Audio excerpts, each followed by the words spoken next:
دين ما كودك مانا أنا I will say no. Zakaria, were very sensitive question. Deen tam kudakan na mukte. Mana rawina label kare deen to kasor jeda. Aku rasa na aniga sahib kay. Marka deen tam makabo aniga wadan ka in lu hakum. Naman nagaqal badan Maraykan ya kala sooceen diinta iyo state. There's a reason you kala sooceen. It's not joke man. Nagaqal badan yihiin, waa naga aqoon badan yihiin, waa naga waaya aragsan yihiin.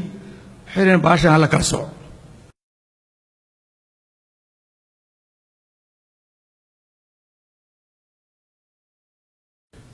Bukhari walkay wuxuu yiri Kenyan system. And if intaan ka akhriyo Kenyan system, I think it's a good system. لكن إن كاسو كلا قادرينه ينكل وحوت على سوماليد. وما كان لمؤمن ولا مؤمنة إذا قضى الله ورسوله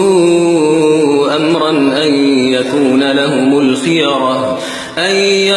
لهم الخيرة من أمرهم ومن يعص الله ورسوله فقد ضل ضلالا مبينا. waxaan arkahay waxyaalaha aad aan uga naxay bay ka mid tahay maalin dhaweyd laba nin oo Soomaali oo la leeyahay waa professoro magacyadooda taqriiban waan garanayaa iyo wajigooda laakiin aan sheego muhiim ah meel bay wada fadhiyaan social media la soo gali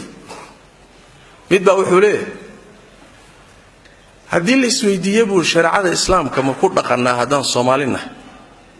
wuxuu yidhi I will say no. I will say no.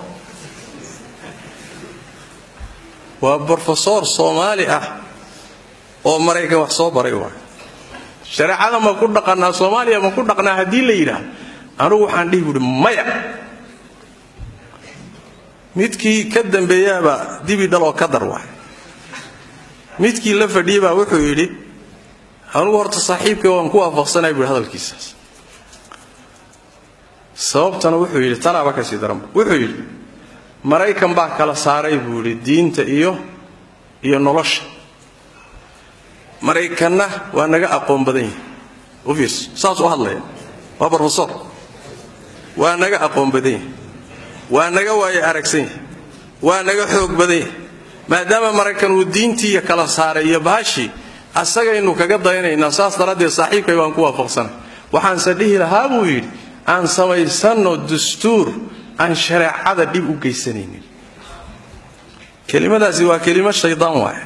caamada lagu siraa shariicada waxaan ka hor imaanaynin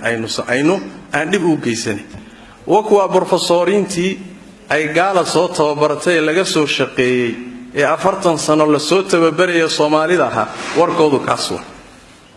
maxaa la doonayaa ummadani inay sanka uga tollaato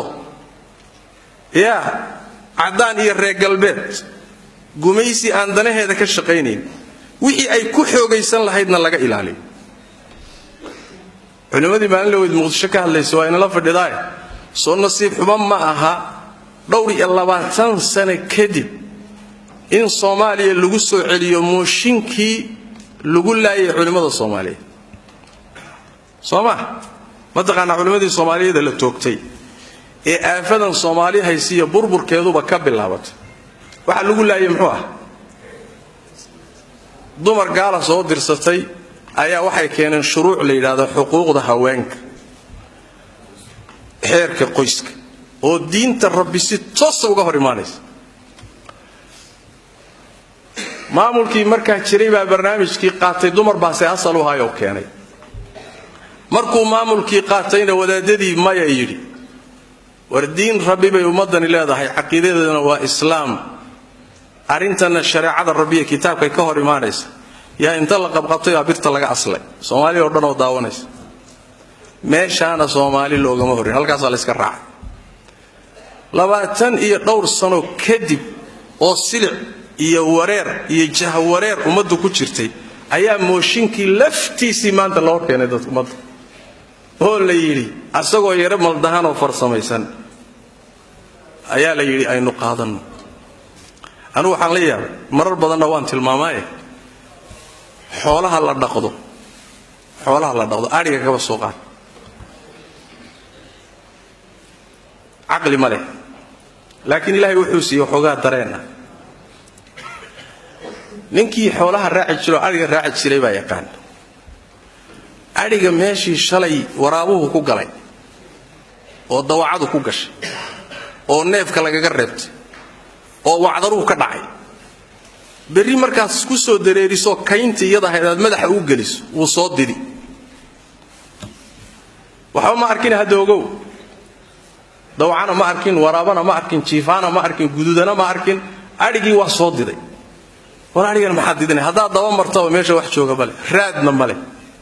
arigu muxuu ka soo diday wacdaradii shalay buu u joogay